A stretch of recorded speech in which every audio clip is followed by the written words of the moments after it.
Hey everyone, this is John from EastCoastArmory.com, and I'm here today with a project update video for this 1/6 scale scratch-built Cadillac Gage V100 Armored car. Since the last video update, a lot of progress has been made to the rear hull area over here, and at this point here, this section of the build is completed. We'll be going over all of the work that went into fleshing out this area here, bringing it up to the way you see it in this video. So stay tuned because there's going to be a ton of content coming right at you. So picking up where we last left off, on the rear section over here, one thing that this model has that is currently inaccurate is the gap between the rear exhaust duct manifold and the rear hatch area. On the real vehicle, this area actually extends past this portion here and basically comes right up against the rear hatch.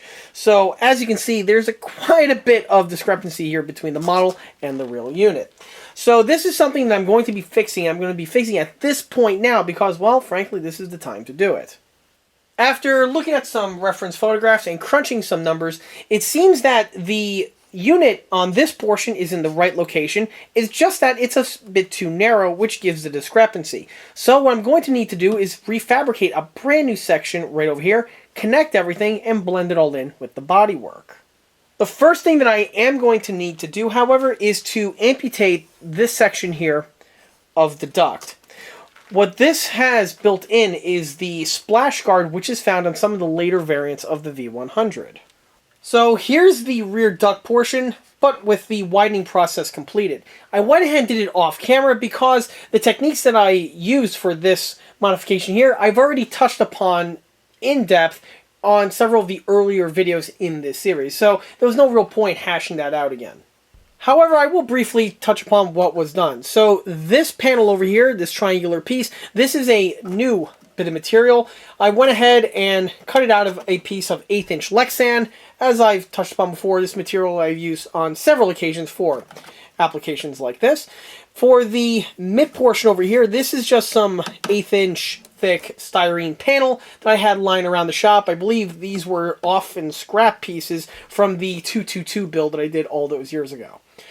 The pieces were just mounted to these two locations via super glue, but the real trick was what was done on the inside. Let me go ahead and readjust the camera so you get a better view. And this looks very different compared to the way we saw it earlier. Okay, so the portion that came upward, which on the real unit would be a sheet metal guard, or a splash guard specifically, was amputated, leaving for just the main duct geometry to stay in place. Here you can see this bulkhead over here. However, this bulkhead isn't a bulkhead. This is the original sidewall of the air duct where it was previously. There was no need to amputate the piece completely. I just went ahead and removed about 1/4 of an inch from the top portion over here, just so that when the new grillwork gets added, it's not going to interfere with it. Leaving the piece in place gives it a little bit more structural strength, and since there is no interior in this portion over here, amputating this completely was just not necessary. This strut that we have over here was added by the original builder, who used it as well, just a standard brace, and again, no reason to yank it out. The original builder for the slats utilized several strips of Plastruct strip where he just went ahead and overlapped them one on top of each other, giving you the appearance of the slat grill. It's not a bad technique. It's one that actually works pretty good. However, on my builds, I generally like to have grills being replicated as actual slats. In the past, I would fabricate these out of sheet metal. I may or may not do that on this one. We'll see how the video goes on.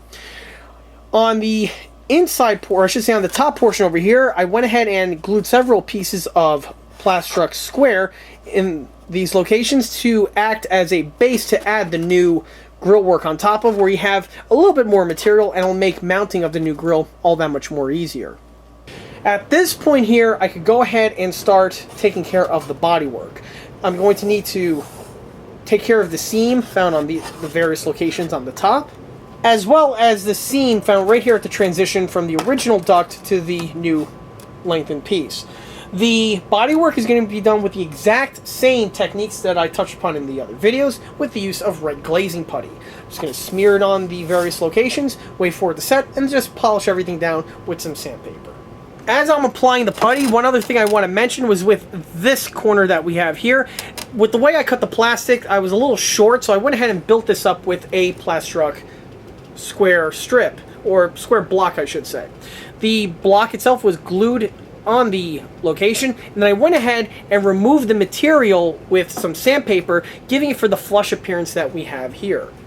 This is one trick you can do where if you have a box-like structure and if the corner doesn't quite line up properly, this technique is an easy way to help bring about the appropriate shape. Once the putty goes on and once the bodywork is concluded, the piece will look absolutely seamless. Also, while adding the putty, one other thing I want to touch upon is with the strip that we have right along this portion here. If we can recall from the previous video, I went ahead and continued this guard all the way around as it is found on other sections of this vehicle. However, on the rear portion here, because of the wide nature of this duct, the piece basically butts up against to the door, so that strip isn't necessary. During the rebuild, I went ahead and made the appropriate measurements, and I snipped away the sections of strip that were added in the previous video. Similar thing was also done on the top portion over here. There's this little ledge that runs across the top area. Well, obviously, where the duct is, that section was removed as well for basically the same reason.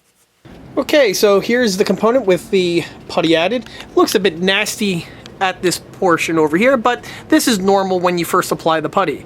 Once the putty fully sets, I'm going to go ahead and hit all of these areas with the sandpaper, and then once done, it will leave for the smooth results like I've touched upon on several other areas of this build where I had to do the bodywork. However, although the piece looks a bit ugly at this point, you can see how the rear section is starting to take shape, and it's starting to have the appearance of the proper look that would be found on this section of the vehicle. And with a little luck, I should be able to polish all this down without having it interfere with the tool rack that I mounted in the last video. So while I'm working on the rear section here, getting it ready to flush out with the new detailed parts, I went ahead and made some revisions to the inner duct section that I touched upon before. In the previous scene, I went ahead and described how I'm going to leave the old wall here for the air duct in place, since it's not really that important and it's not really that visible. However, I decided to revise that statement because with the grill fitted in place, you can see the inside somewhat, and also I have something planned for the intersection over here that I'm going to touch upon momentarily. So with the rear vent expanded, the next thing to do is to finish it off by adding the top grill work. Well, in the past, this is something where I would have to fabricate by taking strips of steel or brass, meticulously cutting them to shape, bending them accordingly, and soldering them individually, forming the shape of a grill frame that I could then secure to the model. Well, for this build, I'm not going to be doing that because rather than going with that approach, I simply just 3D printed one. This set here I designed up in CAD, and for reference I heavily relied on the photographs that I took of the real M706 Armored car that I had the opportunity to do a thorough photographic and video walk around of. The video of that can be found on the ECA channel, and the photographs are found on the Facebook page. I also want to give a special shout out to the vehicle's owner, who's a really cool guy, and I was able to interview him at last year's show where he talked about his vehicle in more depth. That video is also found on the channel, and I recommend checking it out. Back to the set here, all of the components on this piece are a single printing, which makes assembly and installation that much more easier. And in my case, it makes fabrication really easy because, like I touched upon before, in the past, this is something where I'd have to scratch build out of individual pieces of metal. Each of these would be cut to shape, bent, and then soldered meticulously, giving you the shape that we have here. So you really gotta love modern technology. The grill has all of the correct number of slats, but it also has the 2 deflector sections found on these areas over here. They're just made out of 2 stamped pieces of metal on the real unit, which would just be tack welded to the various grill sections. The grill itself is secured to the duct via 4 fasteners, and the way they are in the real unit is that the fasteners are actually sticking up through the grill, and then they're secured in place with 4 nuts as well as also 4 washers.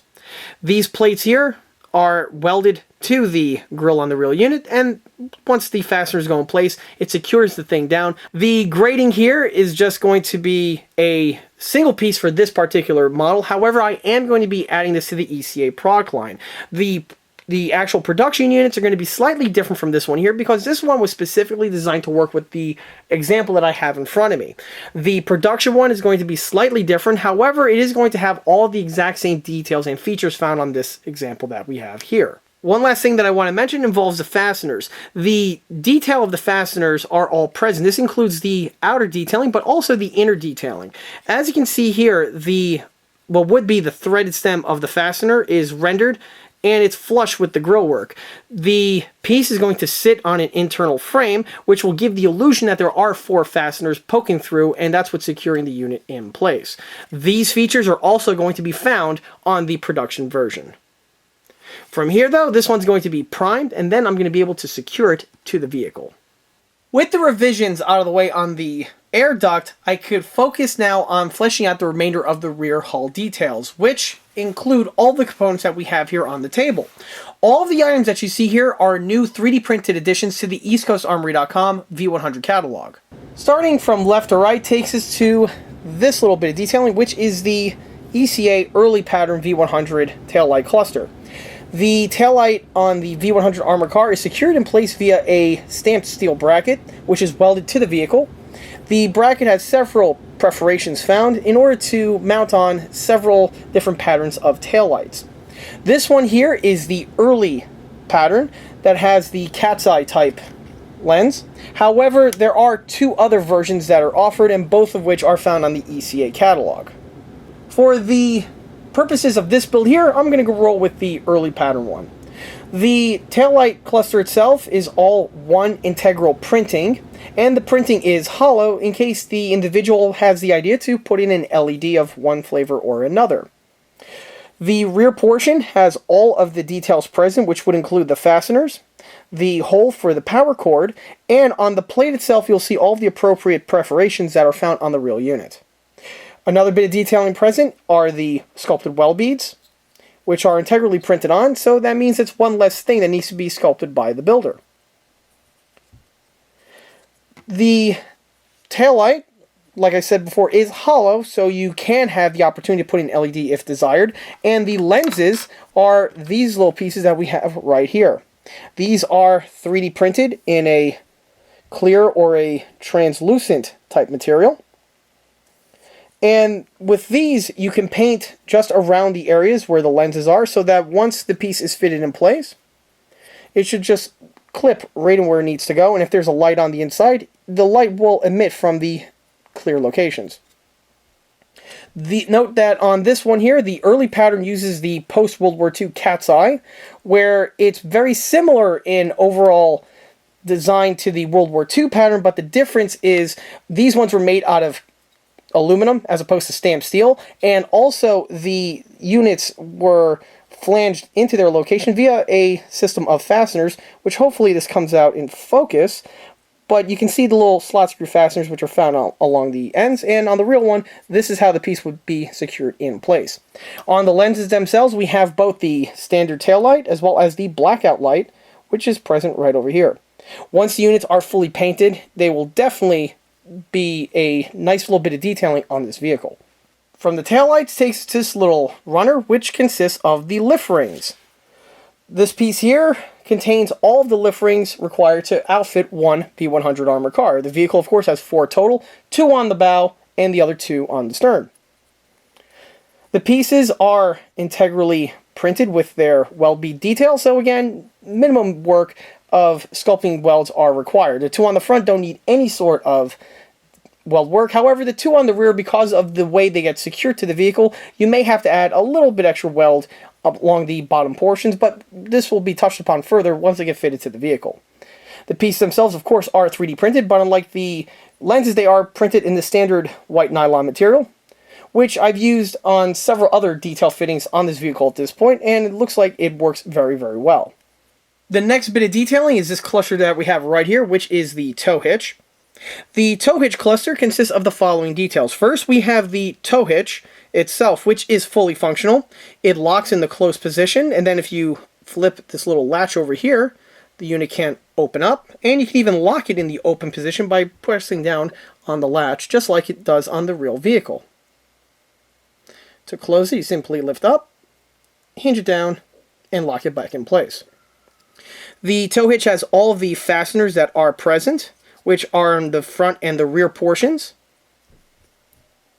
You also see right here, which is this bent perforated plate. This plate is used for the safety chains, which would be found on trailers, and obviously you would put the ring in this section over here, and then you would clip the two safety chains on these locations, and off you go. On the bracket itself, it has the appropriate bent shape to it, along with the rigidity brace found here on the inside, and the brace is appropriately detailed where it's just a angle cut of steel that's welded on those two locations. Note on this portion here, there's a little gap, and that is present on the real unit. The weld beads are also integrally printed on, giving you the most amount of detail, but again, the minimum amount of work required by the builder. On the opposite side, we have here the hatch stop, which is used to prevent the bottom portion of the rear door from over-swinging. Just like with the other bracket, has the appropriate shape to it, the rigidity brace, as well as also the welds in their appropriate locations. Note the welds are staggered and are only in certain key sections, which is lifted directly from the real V100 Armored car I was using as reference. Unlike the other parts, this piece here is printed in the HD material. And once primed, it'll be fixed to the model, and then you get to see it once everything is fully fleshed out. The next and last bit of equipment is this piece that we have here, which is the jerry can holder. This is something that I've been wanting to produce now for many years, and it's also something I've had a lot of requests for. The jerry can holders in 1/6 scale have always been one of those pieces that have eluded just about all of the aftermarket parts producers for a number of years, and finally that itch has officially been scratched. The unit that we have here is the post-World War II pattern, and I also went ahead and tooled up the World War II version of this exact same component. The difference is with the bottom portion of the stamping. Of course, these units are all made from sheet metal construction. However, the bottom portion of the World War II one is slightly different. Right here, you can see a picture of the World War II pattern for reference. The bottom portion has a different stamping in it so that when the tabs that are found on the sides are bent over, they get spot welded on the bottom portion of the jerry can holder, and it just makes for a flatter appearance on the top. Post-World War II, they decided to redesign the piece for one reason or another, and that's the version that we have here. On the post-World War II one, you can see the tabs are still present in the exact same locations. However, they are located on the inside, which on the rear unit is where they would be spot welded in place. Note that on the ECA piece, we have all of the bends and folds, which would be found on the real unit, present on the printing, as well as the little overhang here where the front portion is bent upward, bent to shape, and then spot welded to the rear portion, giving you the rigid shape. We have here those little cutouts, which would be found on the real unit. Of course, these are there for the stamping. And on the inside here, we have some fastener location holes. These jerry can holders are designed to be secured in two ways. You can either bolt it directly to a fender on a vehicle in this type of a manner, or you can just strap it to the side, like I am going to do on this vehicle, via these four sections that are pronounced on the rear portion. What's cool about the rear ones is that they have these nice stamped, embossed cones, and the detailing was carried over perfectly into the 1/6 scale counterpart. The piece will be listed on the catalog with the inclusion of 4 fasteners. Both are going to be nuts and bolts, and they're going to be scale fasteners made in brass. While this is going through its painting motions, I'm also prepping the rear area over here for the installation of the taillights. As you can see, the rear lift hooks have been mounted. These are just simply glued in place. This was done to both sides of the vehicle. Because of these ones being fitted on in an angle, I am going to have to do a little bit of epoxy sculpt to make up the difference over here. And once the epoxy is added, it's just going to blend in with the remainder of the vehicle's detailing. On this side here, you can see the section getting prepped for the taillight cluster. When the model was originally built by the fellow who assembled the hull, he went ahead and had very basic taillight details mounted in place. And he affixed them to these two locations on the rear of the hull.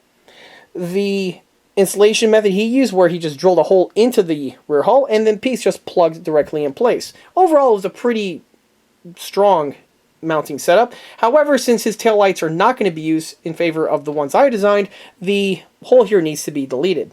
Oddly enough, there is going to be a hole that I need to drill into this section over here because that is where the power cord for the taillight needs to enter into the vehicle. Unfortunately, his hole is in the wrong spot for this application, so the old hole here needs to be thoroughly plugged up in order to prep it for the revisions that I just mentioned.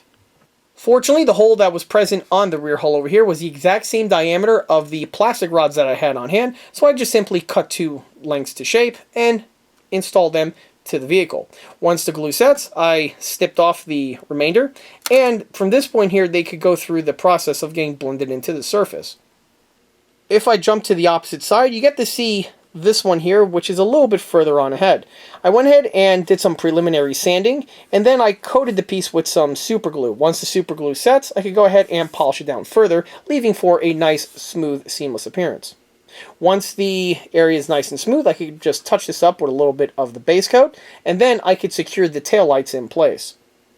A few people are probably wondering, John, why are you going and adding the base coat to this section over here, specifically since the piece is going to be installed over it? Well, the simple answer is that with the way the taillight cluster is designed, you have some areas over here that are going to be really difficult to get to with the paint. So if I go ahead and add it to this location without pre-painting the section over here, it's going to be a little bit trickier later on to go ahead and get this area painted. But if I go ahead and hit this spot here with a spot of the base coat, this should blend in perfectly once the taillight is added in place, and there's going to be no chance of there being any missed spots.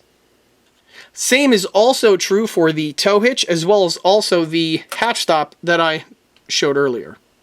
At this point here, the base coat was applied, and the base coat is currently drying on both of those detail fittings. Once everything is dry, I can go ahead and just drop the pieces to their appropriate locations. And here's the panel now with the bodywork completed. As you can see, or actually as you can't see, the original hole has been thoroughly blended in with the remaining bodywork. The area was touched up with the airbrush, and now that the coat of paint has dried, the piece is ready for the installation. I went ahead and carefully marked the new location for the hole that's going to be used, of course, for the wiring, but I'll touch upon that momentarily. So here's the rear duct with the grillwork mounted in place. Like I stated before, you do get to see inside of the grill slats if you peer into the duct on a certain angle. Well, as a slippery slope as these builds tend to be, I kind of went a little bit on the extreme end, and well, I went ahead and detailed the entire interior section.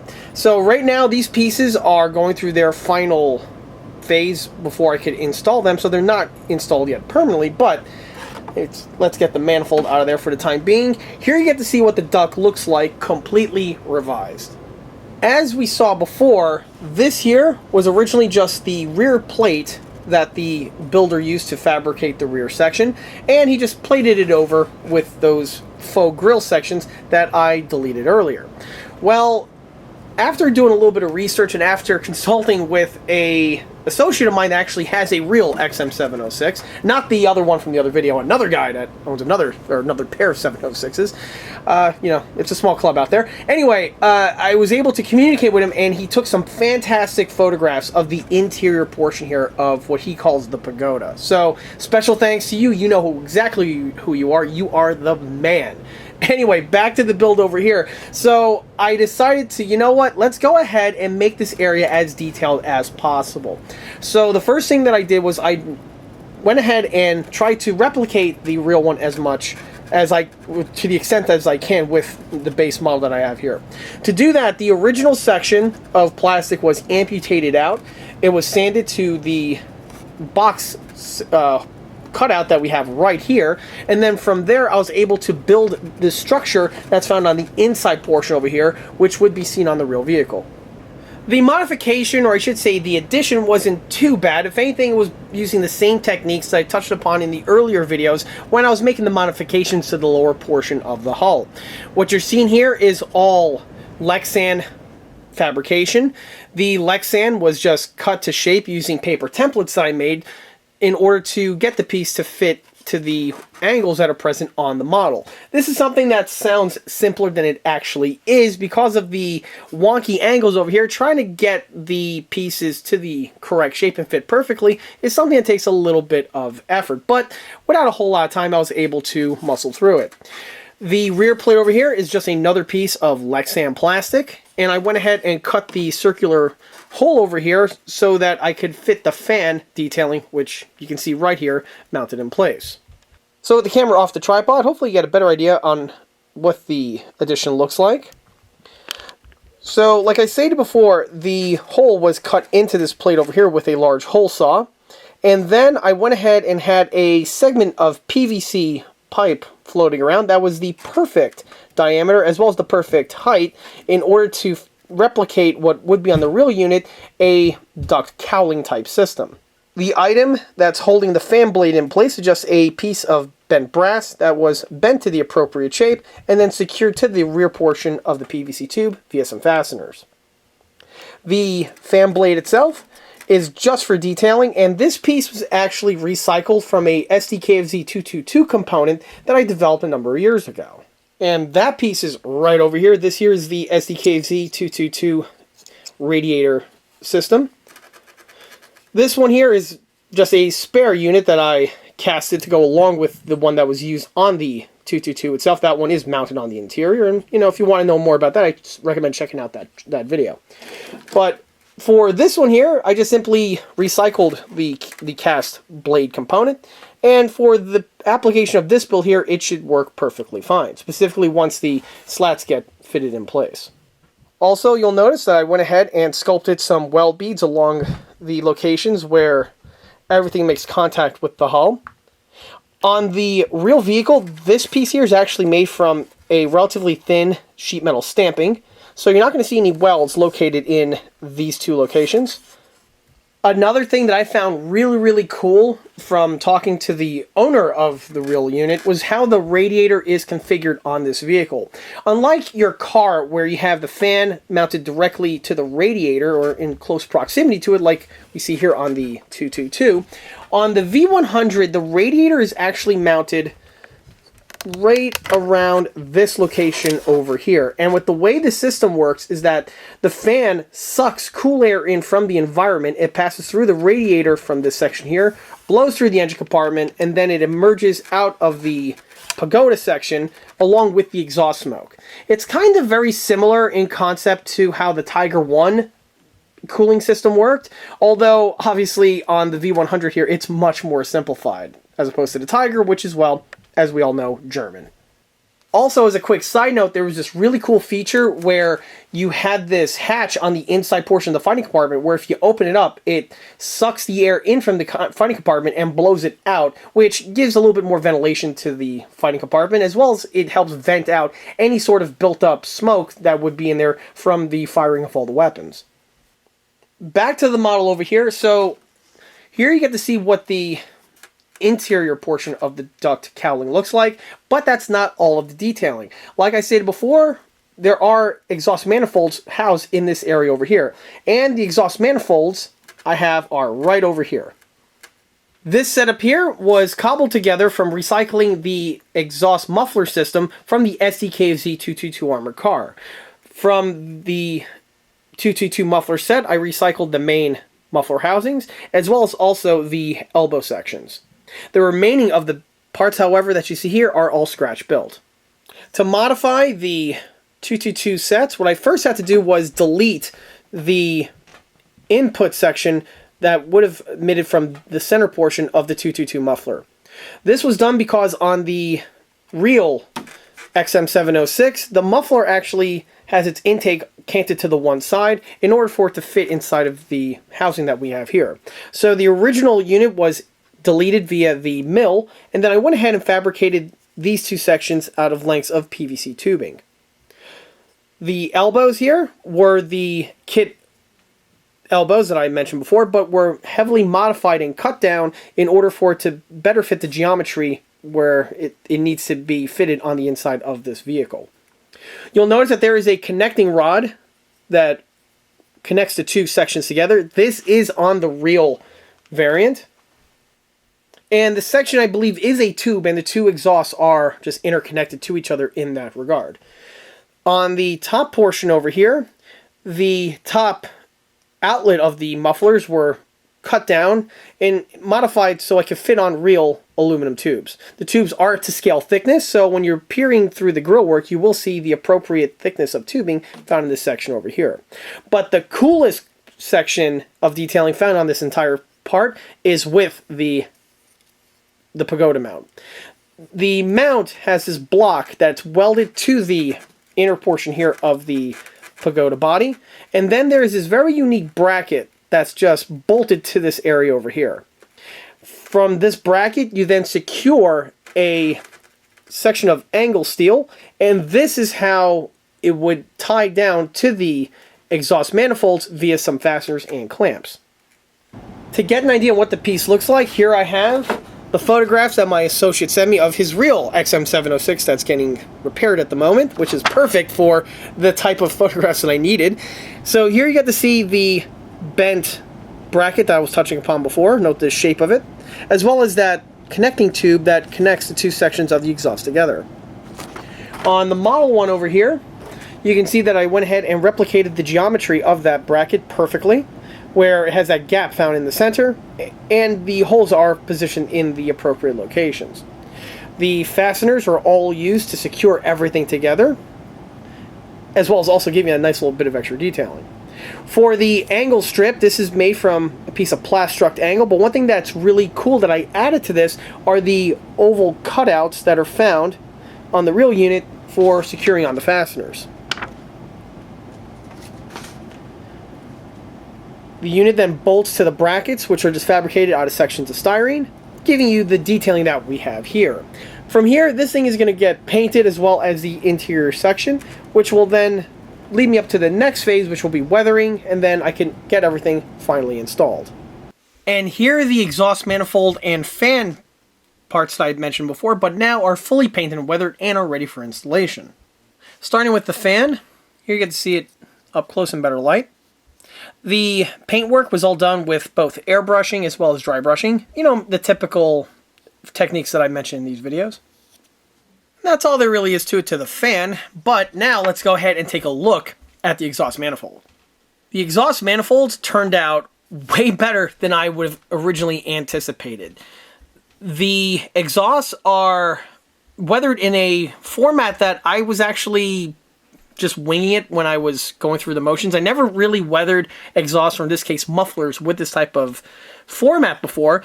Generally when I weather my exhausts, they're on vehicles that the exhausts are mounted on the outside and they're painted with the base coat of the vehicle, and then the paint burns off of them, and that's how you get the weathering that's seen on my other builds. But for this one here, the exhausts are, you know, like the ones on your car where they're chrome or they have some kind of metallic coating on them. And I needed to try to replicate that on this example, and I was using the reference images that I touched upon before. For the main base coat, I started with just silver spray paints, the same silver spray paint that I mentioned in the other videos when I talk about the dry brushing, but that was the base color that was utilized. Then from there, I went ahead and bombarded it with a multitude of different washes applied via the airbrush, and this would include browns as well as blacks, and I believe there was another color in there that escapes me at the moment. But regardless, it really did a great job with rendering the mufflers with this sooty, worn look that we have here. I mean, these things just look absolutely perfect. So I'm really stoked on how they turned out. On the top portion here, I went ahead and painted that bracket with olive drab, which was again lifted from the real example that I was studying. And the other bracket here was painted with the same dark shade of OD that I painted the remainder of the interior section of the pagoda, which we'll be touching upon in a second. But yeah, this was a surprise. I was anticipating this to turn out this good, actually, for this build. But I'm glad I went ahead and went through the extra motions to fabricate these pieces to begin with. And here's the interior of the Pagoda air duct, now fully painted and weathered. And the pieces should be a complete, smooth, seamless look once they get mounted in place. One other thing I did was on the rear section over there of the interior, I painted it with the Tamiya Sky, which does a really good job with emulating the seafoam green, which is a common color found on the XM706s. The interiors on these vehicles I've seen in two different formats. We've had them with this seafoam green, but I also seen some real examples with the interiors painted in white. In fact, in the what's that museum over there in Vietnam, they have an XM wreck that's on display, and the interior is definitely flat white. So for this model here, I wanted to go with the seafoam green just so it adds a little bit more color, as you should be able to see some of it even through the slats of the grille. Now, I'm not going to go ahead and paint the entire interior. I just wanted to paint this little section over here, again, because it's somewhat visible even through the grille work and all the other detailing that I was touching upon before. This was just applied via a paintbrush. I didn't go ahead and paint all of it, as I had trouble getting in there at this time. I'm more likely going to revisit this once I cut this section out for the engine hatches, and then once these panels are removed, I could go in there with a paintbrush and finish off the job. And here's the compartment now, fully fleshed out with its detailing. Really does give this model a little extra detail edge by adding the details that I just mentioned. All I gotta do now is just drop the grating in place, and for the most part, this area here is completed. And with the grating mounted in place, the setup here is all done. Like I mentioned before, you do partially see the interior detailing when you look at the grating area in a certain light, and adding this little detailing here, it's a nice little punch that this model does have, as opposed to, again, leaving it totally barren. The muffler system is visible, as is the fan, and like I mentioned before, you could even see a little bit of that seafoam green popping out through the back area. Once the model is all buttoned up, it'll definitely have a nice, realistic representation to it. One other thing that I want to mention about the grating itself is that on the real unit, it's secured to the duct over here via 4 small little angle pieces that are welded to the side, as opposed to one large piece that I was hinting towards before. On the model over here, I replicated that by just gluing a small little piece of Plastruct strip to each of these sections, and then once everything is fitted in place, it really does give off the illusion that the grating is held in place like it is on the real one via those fasteners and those angle straps. One last thing I want to touch upon with the rear area is with the shape of the Pagoda. The model is representing more of an earlier production V100. On the early production versions, the unit had this type of a profile. Later on, they had to revise this. You see, when the vehicle would go and forth through rivers or other large bodies of water, it was found that water can overflow and enter into the grill area, and obviously that's something that's less than ideal. This was specifically true when the thing would go up on embankments when it reached the other side. Now, of course, the inside there are bilge systems to mitigate this potential problem, but it was deemed that a design solution was going to be needed.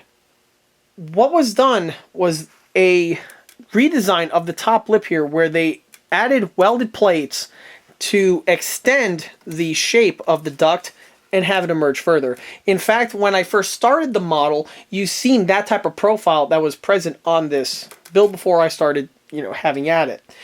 The solution did work, but one other thing that's noteworthy that I want to mention involves the design of the exhaust manifolds. You see, I've seen the V100 represented in 3 types of ways. First is this pattern. The second is with that extended scoop, but that one still retained the exhausts that were like this one over here. Then finally, the third and final iteration was we had the scoop, and then they had the tubes extended where they emerged from the grillwork. They actually cut out the little sections here, and the sections would have clear the exhaust tubes coming out, goosenecking, and then the exhaust themselves would overhang outside of the vehicle. They would have two cutouts found in the deflector, and the exhaust would protrude in that manner. All three versions I've seen were used in Vietnam and were used by the US military.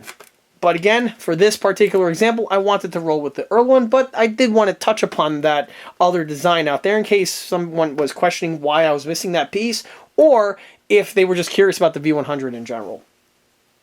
Well, as you can see, for the most part here, the rear section of the vehicle is completed. There is one little bit of detail you need to add, which is a little footman loop, which will be mounted right over here, and that's to hold the strap for the jerry can. But outside of that, the back here, it's good to go, which is a pretty good milestone to hit on this build.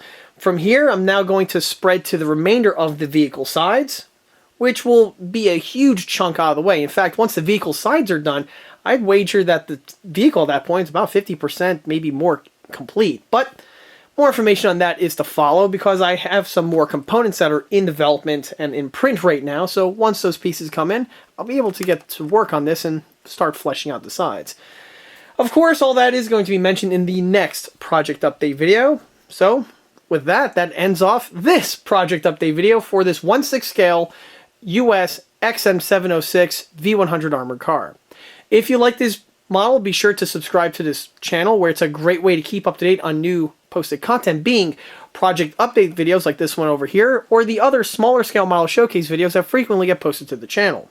Another way to keep in the loop of new posted content is by liking us on Facebook. There I have more photographs of this particular model that have been posted since the project start, and you can also find other photographs for the other larger and smaller scale builds that have been posted on this channel in the past.